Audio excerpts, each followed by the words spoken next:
Apa sih sebenarnya hal yang penting buat kita ketahui di umur 20-an? Itu adalah pertanyaan yang berat banget ya. Dan mungkin buat lo yang lagi sekolah, lagi kuliah ya, atau lo pengen misalnya kuliah lo cepet lulus, pengen ngebanggain orang tua, pengen nyari duit, atau mungkin bahkan lo jomblo dari dulu dan pengen punya pacar, ya mungkin bisa dibilang di umur segini kita pengen banyak hal. Tapi sebenarnya ada salah satu hal yang menurut gue kita tuh butuh banget gitu di umur ini. Apa sih hal itu? Well, kalau lo penasaran, langsung aja lo tonton satu video sebelum tidur ini sampai habis ya, biar lo bisa tahu hal penting apa yang harus lo ketahui di umur 20-an, dan tentunya gue juga punya kejutan spesial di akhir video. So, stay tune, oke?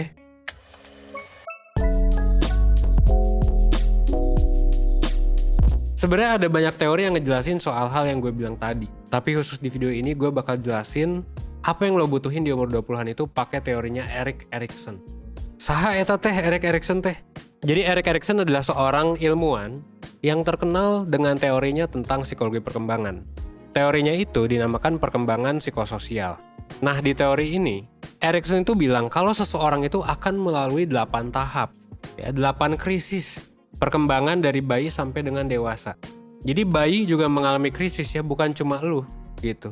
Bukan cuma lu yang quarter life crisis, tapi juga bayi gitu. Orang tua juga nanti mengalami ya. Dan di masing-masing tahap ini, Erikson itu meyakini kalau orang itu pasti nemuin konflik, yang tadi gue bilang krisis, yang akan menjadi turning point proses perkembangannya. Nah, kalau menurut pandangan Erikson, konflik itu bisa memang bermanfaat buat ngebuat seseorang makin berkembang. Tapi ya kalau gagal ya justru bakal memperburuk keadaan seseorang. Atau bisa dibilang memang di setiap tahap perkembangan, orang itu punya potensi berkembang yang tinggi, tapi juga punya potensi untuk gagal. Nah, pertanyaan adalah kenapa bisa kayak gitu? Kenapa bisa gagal atau berhasil gitu? Nah, karena gini, ketika seseorang mampu menghadapi konflik, mampu menghadapi krisis ya di satu tahap, maka dia bakal tumbuh jadi seseorang yang kuat atau tangguh lah istilahnya. Sementara kalau gagal ya orang itu nggak akan mampu mengembangkan dirinya gitu, mengembangkan sense of self yang kuat. Nah, di umur 20-an ini yang terjadi adalah ada konflik antara intimacy dan isolation. Maksudnya gimana? Jadi gini, di usia dewasa awal, kita ya yang 20-an ini punya kebutuhan kuat buat ngebangun hubungan yang baik dan intim sama orang lain. Bukan berarti hanya dalam konteks pacaran atau nikah doang, gitu ya. Tapi juga hubungan kayak pertemanan atau hubungan di luar keluarga. Dan ketika seseorang itu sukses untuk menghadapi konflik di tahap ini, maka hubungan yang terbangun itu bisa kuat sama orang lain. Kalau gagal, ya bisa jadi kesepian dan terisolasi. Makanya namanya adalah intimacy versus isolation. Kalau lo gak intim, ya lo terisolasi. Nah, sebenarnya satu hal penting yang perlu banget kita ketahui dan yang perlu banget kita bangun di usia 20-an ini adalah kemampuan membangun hubungan yang baik dan mendalam dengan orang lain. Hal ini tuh penting banget, tapi sayangnya kita gak pernah diajarin gitu di sekolah tentang gimana caranya membangun hubungan yang baik. Iya kan? Jarang banget gitu. Ya, dan itu juga jadi salah satu alasan kenapa gue dan tim ngebangun 1%. Untuk apa ya? Buat ngajarin dan ya untuk kita bareng-bareng nih mencoba cari tahu dan belajar soal hal yang memang gak kita dapetin di sekolah, terutama soal kehidupan. Nah, sekarang pertanyaannya adalah gimana caranya ngebangun hubungan yang intim? Gimana caranya biar kita gak terisolasi supaya intimasinya menang? Well, kalau kata Erikson, semua itu dimulai dengan kesadaran akan diri sendiri. Jadi kita tuh harus sadar dulu, kita tuh siapa, pengennya apa value yang kita pegang, dan menandakan kalau kita itu aware sama diri kita sendiri. Kenapa? Karena dengan kita aware, kita jadi ngerti sama diri sendiri, dan dari situ kita bakal lebih mudah buat ngebangun hubungan dengan orang lain. Simply karena kita udah ngerasa terhubung sama diri sendiri. Sebuah penelitian juga nunjukin kalau mereka yang punya pemahaman buruk soal dirinya sendiri itu bakal cenderung punya komitmen yang rendah buat ngebangun suatu hubungan. Dan mereka juga bakal cenderung susah buat mengungkapin emosi, bakal ngerasa kesepian, dan bahkan kecenderungannya untuk depresi itu lebih tinggi gitu. Nah, sebaliknya mereka yang punya pemahaman yang baik soal dirinya sendiri, dia bakal punya pemahaman yang baik juga soal cinta. Nah, yang ditandai dengan kemampuannya buat ngebangun hubungan yang langgeng dan bermakna sama orang lain. Dan kalau sampai sekarang lo belum bisa mengenal diri lo sendiri, lo tuh siapa, lo tuh maunya kayak gimana, ya mungkin memang lo bakal lebih mudah nih untuk terjebak di hubungan yang mungkin toksik gitu. Tapi it's okay, pelan-pelan aja ya. Dan mungkin lo juga bisa coba buat selesaiin masalah ini ke orang yang bisa ngebantu lo. Nah, dengan lo punya hubungan yang baik sama orang lain, lo kenal sama diri sendiri gitu ya. Dua hal ini tuh sebenarnya bisa ngebantu mengatasi masalah apapun yang terjadi ke depannya gitu.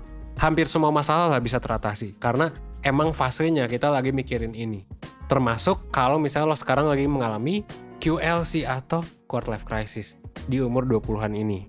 Kenapa? Karena ya dengan lo kenal sama diri sendiri, ya lo bisa kenal siapa diri lo, apa yang lo suka, karir apa yang lo mau, dan ya banyak lagi sih ya yang bisa lo tahu. Intinya sih lo harus sadar dan ngerti tentang diri lo dan juga tentang kemauan lo. Dan dengan hubungan yang baik, sebenarnya selain juga lo kenal sama diri lo juga bisa punya support system yang oke ketika lo lagi memproses quarter life crisis. Jadi apa nih hal yang penting harus lo punya? Well, pertama kemampuan untuk bisa ngebangun hubungan yang baik sama orang lain, atau yang Erikson bilang sebagai intimacy. Biar apa? Ya biar kita nggak terjebak di isolation, karena ini bakal nyusahin kita, kalau kata Erikson ya, buat melewati berbagai tantangan di usia selanjutnya. Hal yang gue jelasin tadi sebenarnya cuma salah satu hal yang bisa lo lakuin buat ngebantu lo nyelesain konflik di usia 20-an. Dan sembari lo belajar dua hal tadi, lo juga bisa coba pelajari QLC lebih dalam di webinar ya tentang QLC dari 1%. Oke? Nah ini bakal diadain di hari Minggu tanggal 9 Mei 2021, di mana bakal ada dua pembicara, yaitu gue sendiri, Evan, dan juga Kak Sabrina sebagai psikolog 1%. Nah, di sini kita bakal ngebahas soal fenomena QLC yang terjadi di usia 20-an dan gimana cara mengatasinya. Apalagi ya, kalau misalnya lo suka video YouTube 1%. Gue yakin lo bakal suka banget sama webinarnya karena materi yang dibahas bakal jauh lebih oke, lebih lengkap, lebih aplikatif, dan ya tentunya lengkap sih ya. Itu yang paling penting. Karena kalau di video yang mungkin lo cuma dapat sepotong-sepotong konsep kan. Dan di webinar ini juga lo bakal dapat kesempatan buat diskusi sama ya pembicaranya. Jadi lo bisa tanya-tanya langsung, dan semua ini bisa lo dapetin dengan harga yang terjangkau banget. Silakan gitu ya. Buat dapat fitur lengkapnya kayak yang di layar. Ada psikotes, ada worksheet gitu ya. Ada juga grup komunitas Telegram, silakan nanti lo bisa masuk. Dan kebetulan juga sekarang ada kode promo, jadi kalau misalnya lo mau daftar ya silakan pakai. Karena rugi kalau nggak pakai, nanti nggak dapat potongan. Oke? Buat lebih lengkapnya lo bisa langsung cek link yang udah gue cantumin. Dan jangan lupa pakai kode promonya ketika lo check out. Lo juga bisa cek di 1%.net atau link yang ada di deskripsi. Oke? Jadi kalau tertarik langsung klik aja. Dan ya pakai kode promonya sebelum kehabisan ya. Karena terbatas. Dan akhir kata ya semoga satu video sebelum tidur ini bisa nambah pemahaman lo. Ya tentang diri sendiri. Dan nambah pengetahuan lo tentang apa sih yang penting. Dan gimana sih fase ketika lo masuk di umur 20-an. Ya. Gue Evan dari 1%, well sebagai salah satu pembicara webinar, ya gue tunggu lo ya di webinar Quarter Life Crisis 1%, oke? Thanks.